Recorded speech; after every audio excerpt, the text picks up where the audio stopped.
Monsieur Mohamed Lakila pour le groupe démocrate.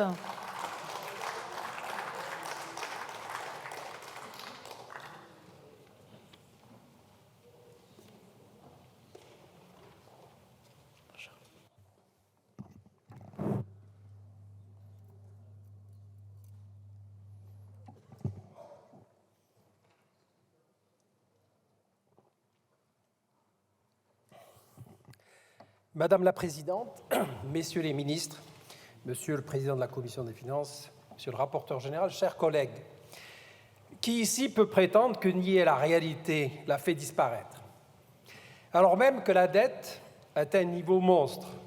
50 années d'accumulation des déficits publics nous obligent désormais à supporter une charge de la dette de l'ordre de 55,5 milliards d'euros en 2023.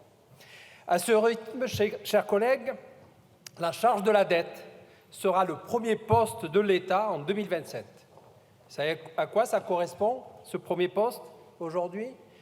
À l'éducation, au poste de l'éducation, à nos enfants, à l'avenir de notre pays. Alors, face à cette progression incontrôlée, deux choix. Je commencerai par le moins responsable, celui des oppositions. Nous aussi, on pourrait faire croire aux Français que tout se finance à coup de dépenses. Leur dire que quand il s'agit de l'État, contrairement aux ménages, aux entreprises, il n'est pas nécessaire de rembourser ses créanciers. C'est ce que dit notre ami Mélenchon. Excuse-moi, je vais dire le président Coquerel.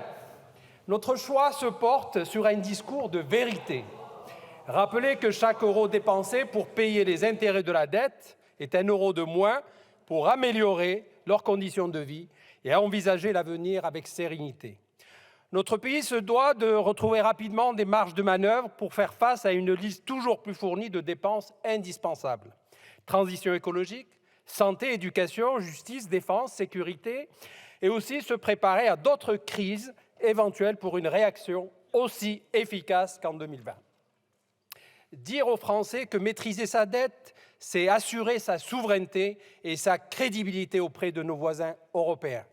Ce décalage par rapport à nos voisins européens affaiblit considérablement notre leadership et notre capacité à peser dans les débats qui auront lieu prochainement. Collègues de l'opposition, comment voulez-vous être crédibles en étant mauvais élèves? Car si nous n'opérons pas un changement profond de méthode, nous pourrions voir notre note dégradée dès décembre prochain par les agences de notation et cette menace pourrait lourdement impacter notre souveraineté en augmentant considérablement la charge de la dette. Sans grande surprise et dans un esprit de responsabilité, le groupe démocrate vous propose, chers collègues, d'appliquer une méthode aussi bien rigoureuse que réaliste pour mettre en œuvre le désendettement de la France.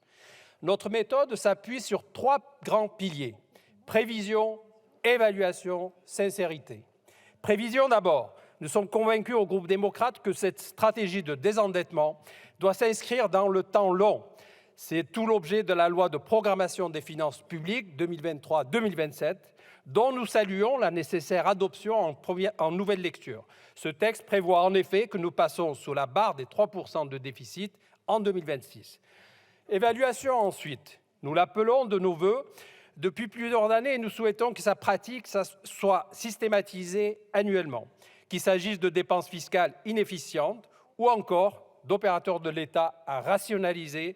Seule une évaluation rigoureuse et systématique nous permettra en toute objectivité de maîtriser notre niveau de dépenses publiques en supprimant les dépenses superflues. Enfin, troisième pilier, essentiel pour un élu. Mentir aux Français ne résoudra pas leurs problèmes. Nous nous devons en responsabilité et sans culpabiliser les Français, la sincérité sur cette question.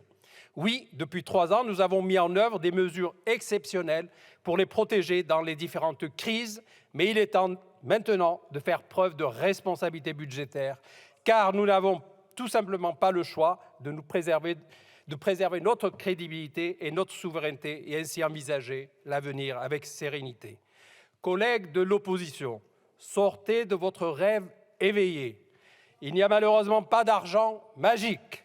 Voilà la vérité que nous devons aux Français.